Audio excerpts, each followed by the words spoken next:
En rosadito, ahí en el medio, lo que ven es cuáles son las características básicas de los REA, o cuáles son los elementos que deben tener para que sean considerados un recurso educacional abierto. Por un lado, implican lo que es accesibilidad, que ahora más adelante igual yo les voy a mencionar qué quiere decir cada una de estas cosas, pero implican accesibilidad por un lado, implican pertinencia al contexto, pertinencia al uso pedagógico, que sean adecuados o pertinentes a lo que quiero hacer desde mi modelo pedagógico o para qué lo quiero usar, porque yo voy a seleccionar esos recursos que están disponibles. Otro aspecto que implican es esta certificación de la calidad, ya sea en aspectos técnicos como en aspectos de contenido. Que ese recurso sea técnicamente adecuado, que esté bien desarrollado, que sea práctico y que funcione. Y por otro lado, desde el punto de vista del contenido, que sea viable, fiable, que sea actualizado, que esté correcto. O sea, que ese tipo de análisis yo voy a tener que hacérselo a cada recurso que quiera utilizar.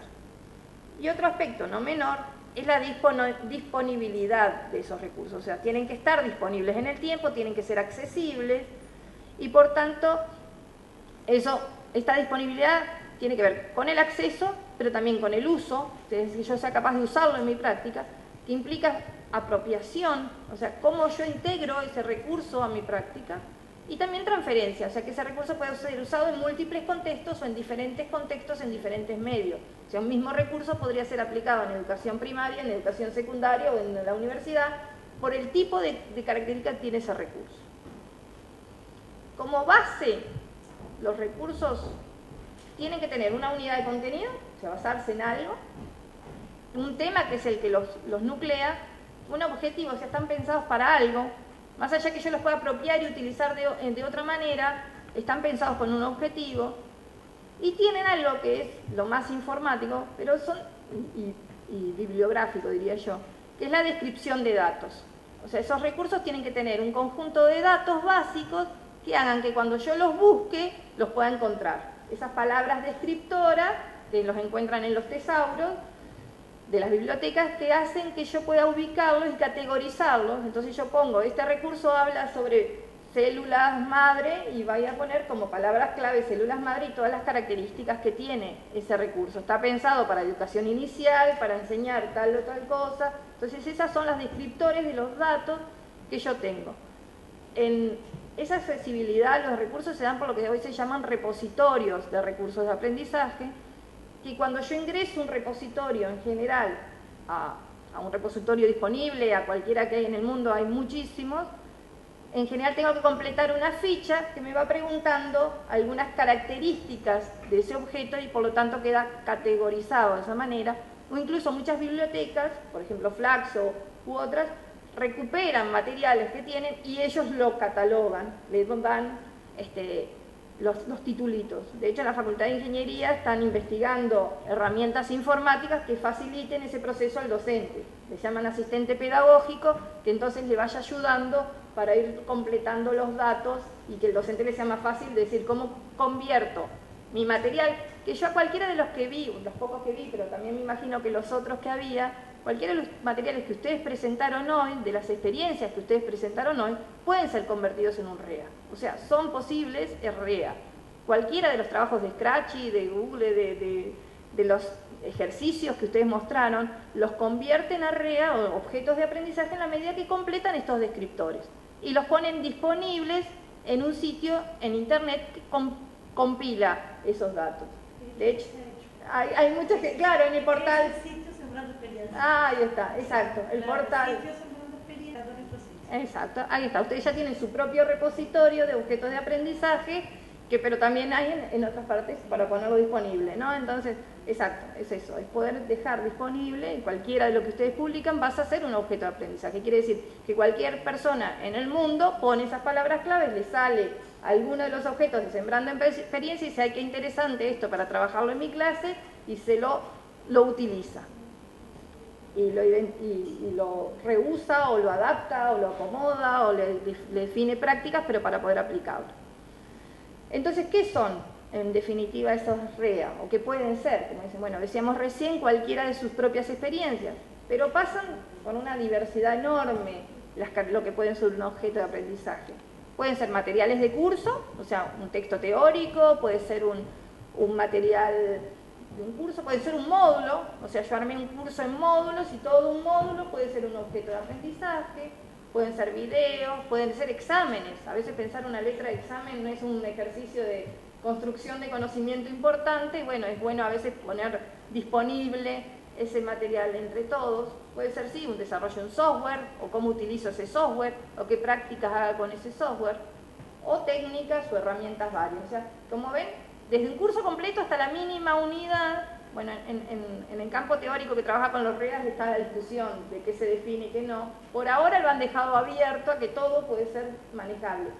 Muchas veces dicen que es bueno que sea la mínima unidad, o sea, una imagen o un ejercicio o una tarea, porque entonces lo manejo como que fueran los ladrillitos de encastre, ¿no? ¿Se acuerdan? No sé, iba armando mi propia estructura, recuperando objetos pequeños, y ahí armo mi curso o armo mi estrategia docente, utilizando esos pequeños rastrillitos o ladrillitos para mi estructura.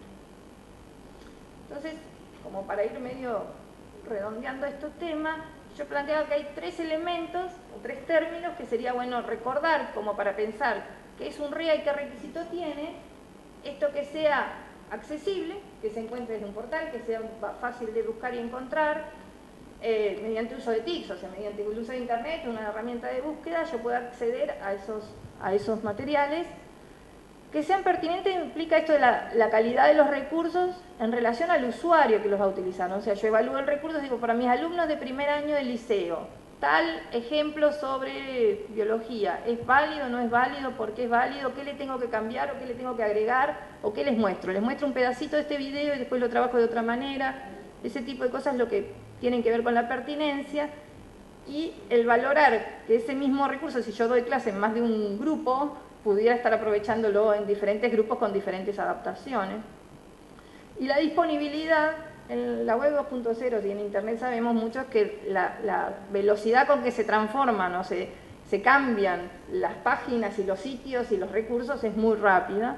Uno de los elementos que hace que un REA realmente se pueda utilizar es que se mantenga en el tiempo, ¿no? O sea, que tenga una vida útil bastante larga y entonces que sea cada vez bastante accedido. Eso implica un esfuerzo desde no solo de crear el REA, o sea, no solo de que mi recurso esté disponible en un primer momento, sino de difundirlo, desarrollarlo, publicitarlo, hacer este tipo de encuentros donde digo existe, vayan, miren. De hecho, las curvas de acceso a los portales en general es así. Después que hay un evento, se sube, después decae. Y bueno, y por otro lado, de vincular también esto de los recursos educacionales abiertos. O sea, estas tres patas en colaboración, los tres elementos poniéndolos en juego, tipo una mezcla de una masa, a ver qué tipo de producto sale y cómo podemos potenciar mejores prácticas educativas, porque también, como se dijo antes, el tema de puede haber muy buena educación presencial y puede haber muy buena educación a distancia, pero también va a haber de las dos experiencias, malas educaciones presenciales y malas experiencias a distancia, donde el tipo de interacción no se da y todo lo demás. Entonces el desafío es justamente tratar de plantearnos alternativas innovadoras. Y antes de terminar, en esto de que los REA los ponemos disponibles, también tenemos que cambiar un poco lo que es la cultura de licenciamiento, ¿no? Es cómo nosotros manejamos lo que son los derechos de autor. Por defecto, o la estructura que habitualmente manejamos era un tipo de licencia de los trabajos que es todos los derechos reservados. Actualmente la comunidad que trabaja con software libre y que desarrolla la cultura de la colaboración apunta a lo que se llama Creative Commons. O sea, son licenciamientos donde yo me guardo algunos derechos, pero sí permito compartir con otros todo el trabajo. Esto implica el loguito este que yo les acabo de poner y el enlace que figura ahí, se los aclara un poco más. Lo que alude es que voy a reservarme el derecho que yo soy la autora, entonces cuando utilicen esta obra, citen la fuente, digan este material fue hecho por fulanita de tal en tal actividad, que no tenga una cuestión comercial, o sea, que no sea vendible. Yo no lo vendo, por tanto no me gustaría que este material pasara a ser un producto de venta o comercializable. Y el último, que figura sí, ahí en estos tres loguitos chiquitos que ven ahí del Creative Commons, es distribuirlo, o lo que se llama licenciamiento recíproco, en donde si ustedes utilizan este material, lo vuelven a poner disponibles para toda la comunidad.